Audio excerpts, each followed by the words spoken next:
Kung makikita natin mga kabayan, yung bundok sa Tagaytay, oh, puro pingas dahil po yan sa mga landslide.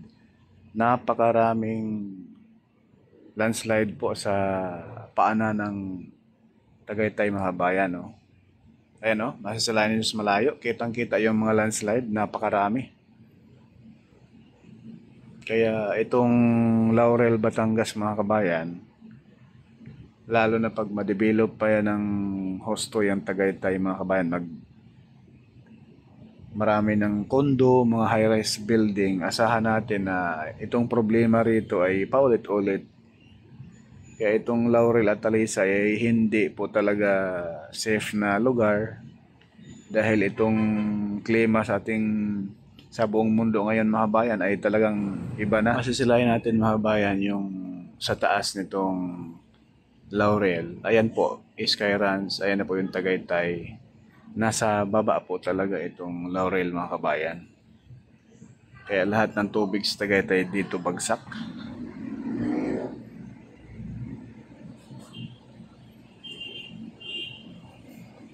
Ayan mga bayan, masisilayan po natin itong taas. Ayan, kitang-kita natin mga kabayan yung mismong poblasyon ono. Kung saan yan, dyan po tayo mag-update. Kung dyan po din po yung tulay na bumagsak nung kasagsagan ng bagyong Kristen. At dyan sa tulay na yan ay maraming nalagas na buhay.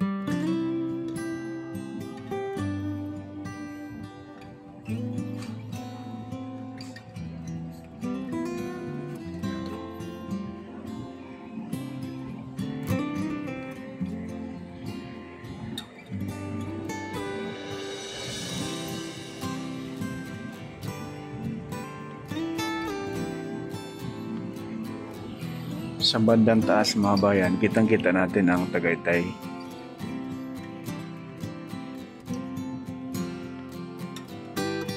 Lunos na nangyari rito sa mismong Laurel. Ito na yung tulay sa harapan natin. Yung pawi na yan, papunta na yan na Gonsilyo. So, ayan po mga bayan, ayan sa tapat ay sementeryo po. So ngayon, may taga rito na, ano pangalan natin sir? Sir John, na kung saan talagang nakasuccess siya sa pangyayari dahil taga rito lang siya. Yung building na dilaw na yan, andyan na po yung bahay nila. Sir, yung kasagsagan ng baha, so saan po kayo? Nandun po kami sa bahay.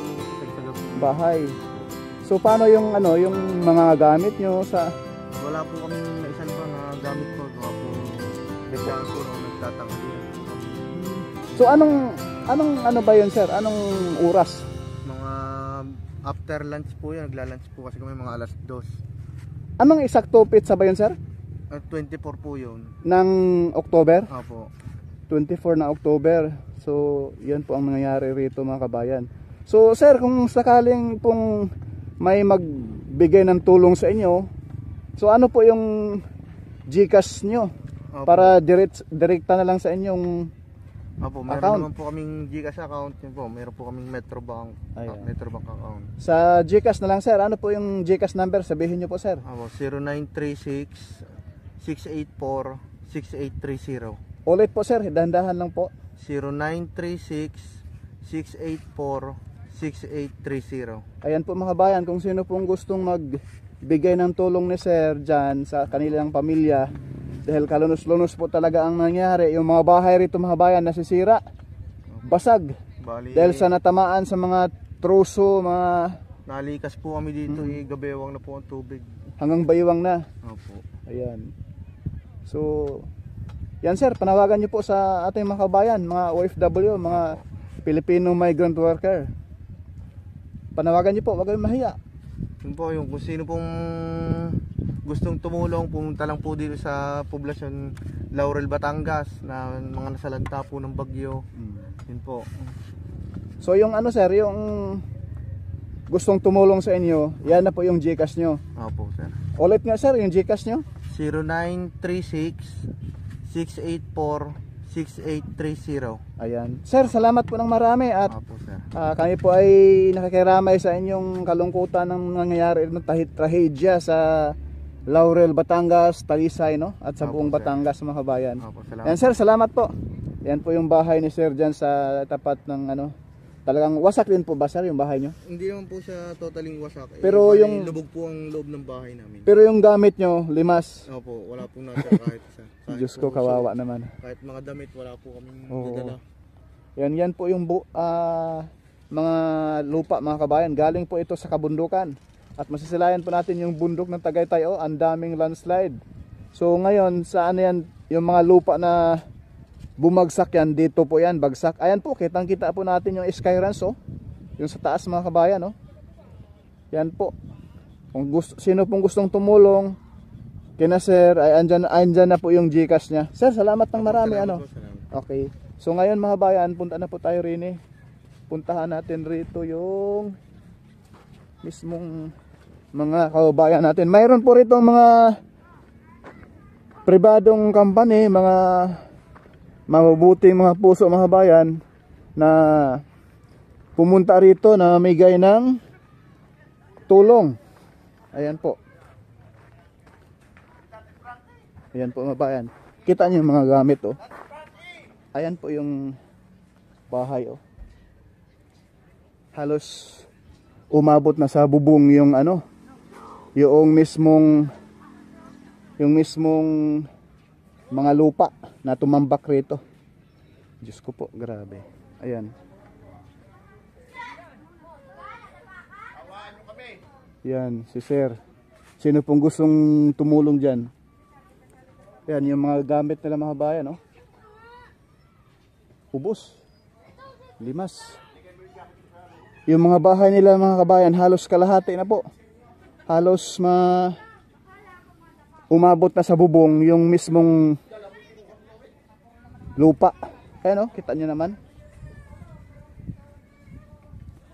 Grabe. Dito na sila natutulog sa ano mga kabayan, oh.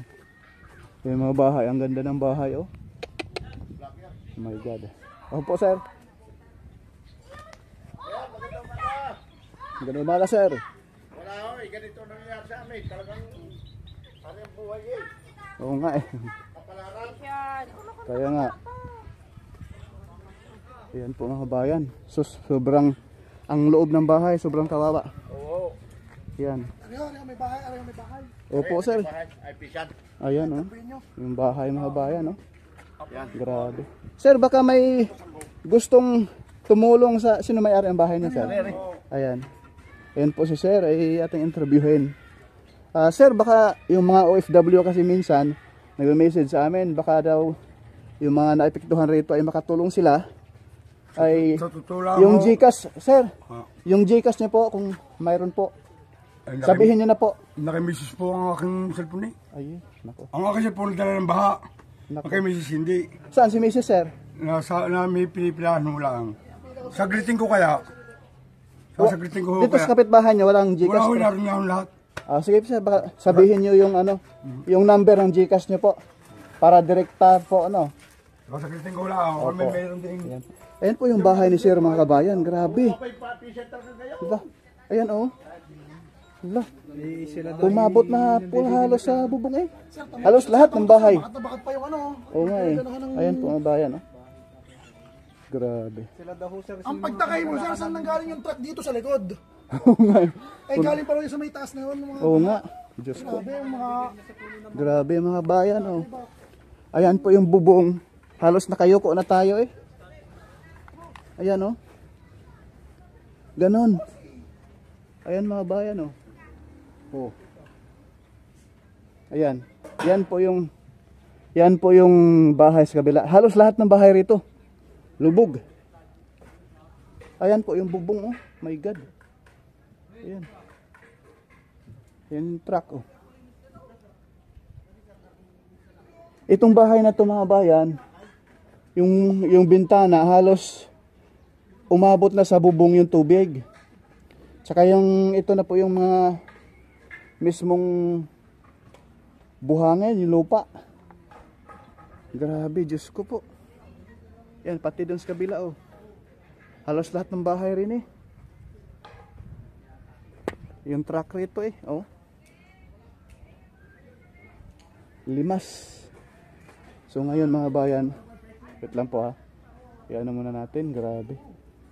Sobrang kawawa eh. Sobrang kawawa yung mga tao rito. Ayan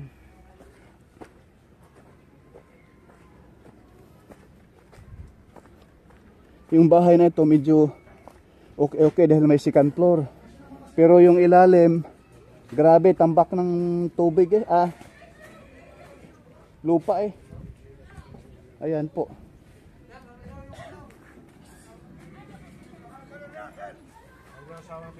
Opo. Sambong isa na yung mga yan. Oo. Hello ma'am. Baka may yung mga OFW natin gusto nilang tumulong konti sa inyong kalagayan sa ngayon, eh sabihin nyo yung GCash nyo po. Sige po. Para direkta nila ang... GCash ko po. Opo, dahan-dahan yung pagsabi ma'am para...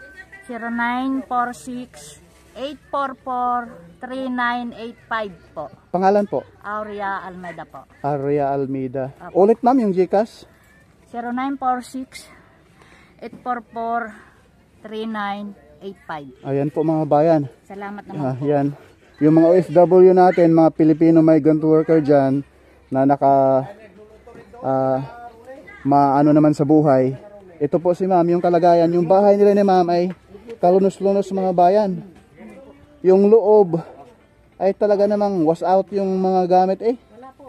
Walang natira eh. So, mami, saan po kayo nakatira nung kasagsagan ng ano? Nasa evacuation po kami. Evacuation. Nakalikas na po kayo. Opo. Ay, thank you Lord naman. Wala naman pong na... Muntik na po yung tatlo kong mag-aamok. Oh my God. Sa bubong po yung dalaga, yung binata ko sa dulo, yung asawa ko sa punong mangga. Nako. Ayan. Buti Yan. na lang po at walang... Ayan. Yung Walang po ay buhay. maalis din, ang mga gamit mabibili din. Opo. Ang importante yung buhay ay andyan, mami, no? Salamat naman po kung may tutulong. Yes po. Salamat po. Ayan. Thank you, mami. Salamat na marami. Salamat po. I-upload natin to may marami nagtanong eh. Salamat, ma'am, ha? Thank you po. Thank you. Ayan po. Ayan po, mga bayan, yung bahay ni ma'am. Halos katabi lang kasi ito sa ilog, mga kabayan, yung ilog na yan dyan sa gilid. Ito na po yung bahay. Halos lahat ng bahay rin eh, sa Laurel, dito sa sentro, mga kabayan, ay talagang lubog eh. Ayan yung bakas ng bakas ng, ito na yung mga gamit. Sir. Purka Studio, sir.